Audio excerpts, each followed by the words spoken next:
ಕರ್ನಾಟಕ ರಾಜ್ಯದಾಗ ಈಗ 33 ಮಂತ್ರಿಗಳು ಆದ್ರಿ.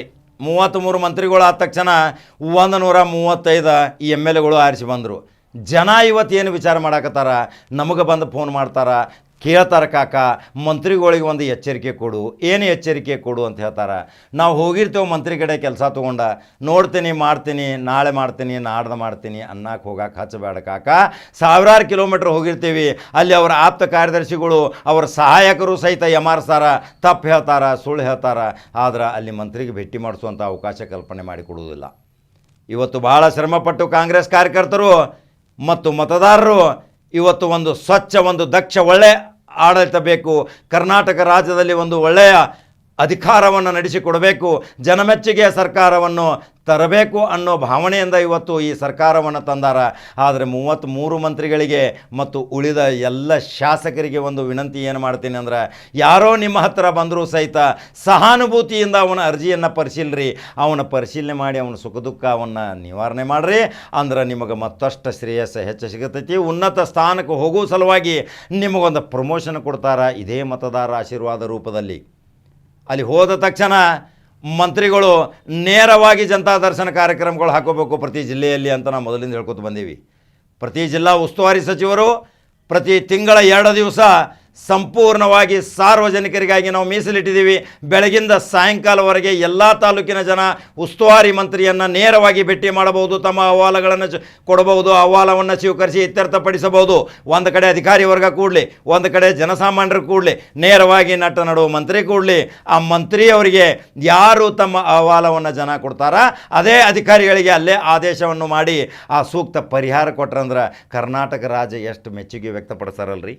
ಕರ್ನಾಟಕ ರಾಜ್ಯದಲ್ಲಿ ರಾಮಕೃಷ್ಣ ಹೆಗಡೆ ಅವರು ಇವತ್ತು ಕರ್ನಾಟಕ ರಾಜ್ಯದಲ್ಲಿ ಜನತಾ ದರ್ಶನ ಪ್ರಾರಂಭ ಮಾಡಿದ ಏಕೈಕ ಮುಖ್ಯಮಂತ್ರಿ ಅಂದರೆ ಮೊಟ್ಟ ಮೊದಲೇ ಬಾರಿಗೆ ಸ್ಟಾರ್ಟ್ ಮಾಡಿದಂಥ ವ್ಯಕ್ತಿ ಅದೇ ರಾಮಕೃಷ್ಣ ಹೆಗಡೆ. ರಾಮಕೃಷ್ಣ ಹೆಗಡೆ ನಂತರ ತಲಾಂತರದಿಂದ ಎಲ್ಲರೂ ಜನತಾ ದರ್ಶನ ಮಾಡಿದರು. ಆದರೆ ಆ ಜನತಾ ದರ್ಶನ ಕಂಟಿನ್ಯೂ ಮಾಡಲಿಲ್ಲ. ಇವತ್ತು ಆ ಜನತಾ ದರ್ಶನ ಮೊಟಕುಗೊಳಿಸಲಾಯಿತು. ಕುಮಾರಸ್ವಾಮಿಯವರು ಮುಖ್ಯಮಂತ್ರಿ ಇದ್ದಾಗ ಜನತಾ ದರ್ಶನ ಭಾಳ ಸ್ಪೀಡ್ ಆತ್ರಿ. ಮತ್ತು ಅಲ್ಲಿ ಜನದಟ್ಟಣೆ ಹೆಚ್ಚಾದ ತಕ್ಷಣ ಅಲ್ಲಿಯ ಸಿಬ್ಬಂದಿ ವರ್ಗ, ಭದ್ರತಾ ಸಿಬ್ಬಂದಿ ಅನೇಕ ತೊಂದರೆಗಳು ಕೊಡೋ ಸಲುವಾಗಿ, ವಿಚಾರ ಮಾಡೋ ಸಲುವಾಗಿ ಅಲ್ಲಿ ಒಳಗೆ ಬಿಡಲಿಲ್ಲ ಅಂದಮೇಲೆ ಎಂಥ ಜನತಾ ದರ್ಶನ ರೀ ಅಂತೇಳಿ ಜನ 500-600 ಕಿಲೋಮೀಟ್ರದಿಂದ ಬಂದಿರ್ತಾರೆ ರೀ ಬಡವರು. ಏನೋ ಒಂದು ನಮ್ಮ ನಾಯಕ ನಮ್ಮ ಕೂಗು ಕೇಳ್ತಾನ, ಅಷ್ಟು ದೂರಿಂದ ಬಂದೇವಿ, ನಮ್ಮ ನಾಯಕ ನಮ್ಮ ನೋವಿಗೆ ಸ್ಪಂದನೆ ಮಾಡ್ತಾನೆ, ನಾವು ತೆಗೆದುಕೊಂಡು ಹೋದಂಥ ಒಂದು ಅರ್ಜಿಗೆ ಒಂದು ಲಿಖಿತವಾಗಿ ಭರವಸೆ ಕೊಡ್ತಾನ, ಒಂದು ಆದೇಶ ಮಾಡ್ತಾನಂಥೇಳಿ ಭಾಳ ಉತ್ಸುಕತೆಯಿಂದ ಅಷ್ಟು ದೂರಿಂದ ಬಂದಿರ್ತಾರೆ. ದುಡ್ಡು ಖರ್ಚು ಮಾಡಿ ಯಾರನ್ನು ವಾಪಸ್ ಕಳಿಸ್ಬೇಡ್ರಿ ಪುಣ್ಯವಂತ ಮಂತ್ರಿಗಳೇ. ಸರ್ಕಾರ ಸ್ವಚ್ಛ ಸರ್ಕಾರ ಬಂದೈತಿ, ಒಳ್ಳೆಯ ಸರ್ಕಾರ ಬಂದೈತಿ, ಸಾಮರಸ್ಯ ಕಾಪಾಡುವಂಥ ಸರ್ಕಾರ ಬಂದೈತಿ, ಭಾವ್ಯಕ್ಯತೆ ಉಳ್ಳಂಥ ಸರ್ಕಾರ ಬಂದೈತಿ, ಪ್ರೀತಿ ವಿಶ್ವಾಸದಿಂದ ಸಮನ್ವಯದ ಕೊಂಡಿಯನ್ನಾಗಿ ಮಾಡುವಂಥ ಒಳ್ಳೆಯ ಸರ್ಕಾರ ಬಂದೈತಿ. ಒಳ್ಳೆಯ ಮಂತ್ರಿಗಳು ನೀವು ಅದಿರಿ 33 ಮಂದಿ. ಆದರೆ ಯಾರನ್ನೂ ಸಹಿತ ನೋ ಮಾಡಿ ಹೊರಗೆ ಹಾಕಬೇಡ್ರಿ, ಎಲ್ಲರ ಅಹವಾಲವನ್ನು ಸ್ವೀಕರಿಸ್ರಿ. ಆಪ್ತ ಕಾರ್ಯದರ್ಶಿಗಳ ಮೇಲೆ ಬಹಳ ನಿಗಾ ಇಡ್ರಿ. ಯಾಕಂದ್ರೆ ಆಪ್ತ ಕಾರ್ಯದರ್ಶಿಗಳ ತೊಂದರೆಯಿಂದ ಮಂತ್ರಿಗಳ ಹೆಸರು ಇವತ್ತು ಕೆಡಾಕತ್ತಾವ. ಎಷ್ಟೋ ಕಡೆ ನೋಡಿದಿರಿ ನೀವು, ಏನೇನೋ ಅವಾಂತರಗಳಾದವು, ಏನೇನೋ ಅನಾಹುತಗಳಾದವು, ಎಷ್ಟೋ ದುರ್ಘಟನೆಗಳು ಸಹಿತ ಆದವು. ಆದರೆ ನೀವು ನೇರವಾಗಿ ಜನತಾ ದರ್ಶನ ಕಾರ್ಯಕ್ರಮ ಪ್ರತಿ ಜಿಲ್ಲೆಯಲ್ಲಿ ಉಸ್ತುವಾರಿ ಮಂತ್ರಿಗಳಾಗಲಿ, ಜಿಲ್ಲಾ ಮಂತ್ರಿಗಳಾಗಲಿ, ಸಂಪುಟ ದರ್ಜೆ ಸ್ಥಾನಮಾನ ಹೊಂದಿದಂಥ ಮಂತ್ರಿಗಳಾಗಲಿ, ಪ್ರತಿ ತಿಂಗಳ ನೀವು ಈ ತಾರೀಕಿನಿಂದ ಈ ತಾರೀಕುವರೆಗೆ ಇರ್ತೇವೆ ಅಂತೇಳಿ ಒಂದು ವಾಟ್ಸಪ್ ಮೆಸೇಜ್ ಹಾಕಿದರೆ ಜನ ನಿಮ್ಮನ್ನು ಅಹವಾಲುಗಳನ್ನು ತೆಗೆದುಕೊಂಡು ಬರ್ತಾರೆ.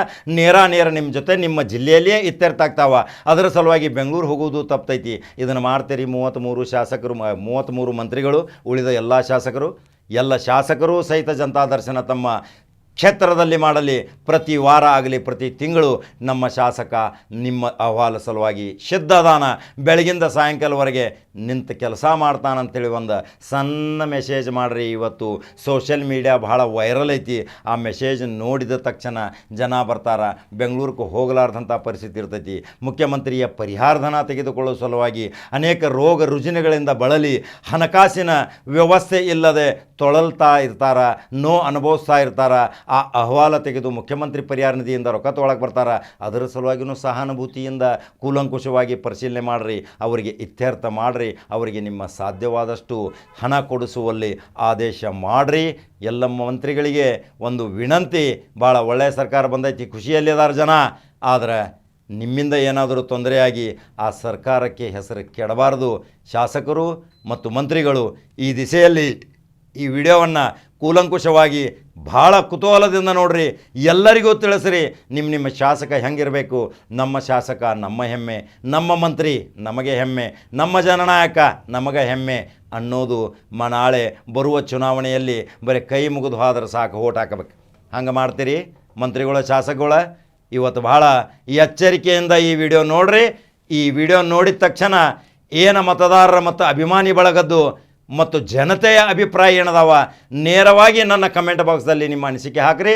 ಇದೊಂದು ಭಾಳ ದಿವಸದಿಂದ ಎಲ್ಲರೂ ಹೇಳಕತ್ತಾರ, ಮಂತ್ರಿಗಳಿಗೆ ವಿನಂತಿ ಮಾಡೋಕ್ಕಾಕ, ಮಂತ್ರಿಗಳ ಕಡೆ ಹೋದ್ರೆ ನಮ್ಮನ್ನು ಒಳಗೆ ಬಿಡಂಗಿಲ್ಲ, ಹೊರಗಡೆ ಎತ್ತು ಬಿಡ್ತಾರೋ, ನಮ್ಮನ್ನು ಅಲ್ಲಿ ಹೋಗ್ಯಾರು ಇಲ್ಲಿ ಹೋಗ್ಯಾರ ಅಂತಾರೆ. ನೇರವಾಗಿ ಮಂತ್ರಿಗಳನ್ನ ಭೇಟಿ ಮಾಡುವಂಥ ಅವಕಾಶ ಮಾಡಿಕೊಡ್ರಿ ಅನ್ನೋದು ಖಡಕ್ ಕಾಕಾನ ಇದೊಂದು ವಿನಂತಿ ಎಲ್ಲ ಮಂತ್ರಿಗಳಿಗೆ. ಬರುವ ಲೋಕಸಭೆ ಚುನಾವಣೆ ಐತಿ, ಅದನ್ನು ಹೆಂಗೆ ಇನ್ನು ಎದುರಿಸಬೇಕು ಅನ್ನೋದು ಸಹಿತ ನಿಮ್ಮ ಮುಂದೆ ಒಂದು ದೊಡ್ಡ ಸವಾಲೈತಿ. ಆ ತಾಕತ್ತು ನಿಮ್ಮಲ್ಲೈತಿ, ಸುದ್ದಿ ಹೇಳೋ ಶಕ್ತಿ ನನ್ನಲ್ಲೈತಿ. ನಂಬರ್ 1 ಚಾನಲ್ ಫಾಲೋ ಮಾಡಿರಿ, ಲೈಕ್ ಮಾಡಿರಿ, ಶೇರ್ ಮಾಡಿರಿ. ಮತ್ತು ಖಡಕ್ ಸುದ್ದಿ ಹೋಗಿ ಬರ್ತೀನಿ. ನಮಸ್ಕಾರ.